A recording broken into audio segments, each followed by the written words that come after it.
Hello YouTube. Just ordered some few parts. Some just came in, and so let's see what we have. Okay, looks like we got some parts from Moog. So let's open up and see what we have.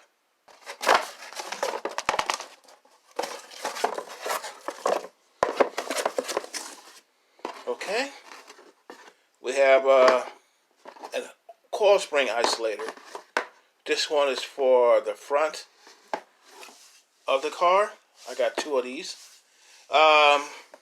These are to prevent your car from squeaking when I replace the coil springs. I'm buying some lowering springs, and I know the car's 22 years old, so when I take the old ones out, this fits in the upper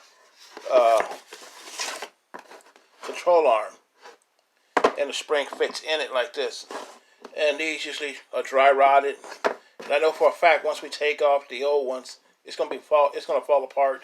So you definitely have to replace these. I ordered two of these. Got one in this box and one in this box. But this is for the front. Now let's see what else we have. And these are for the rear springs. The upper isolators for the rear springs. The same thing.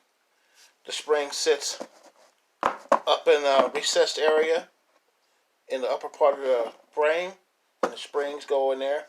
And it keeps the springs from rubbing against the body, bare metal, the bell metal, and making squeaking noises. Like I said, these were probably dry rotted. I know for a fact that once we take the suspension apart, whatever rubber that's left is going to fall apart, so you got to replace these. These are the last pieces of suspension that I need before I order the lowering springs. So now, the next thing I'm going to order are the lowering springs. And they're going to have to custom make them, so there might be a delay there, but that's the next thing I'm going to do. I'm basically done here. Suspension, all the parts, the shocks, everything, and now all the isolators. Next video is going to be the lowering springs when they come in. So until then, I'll see you.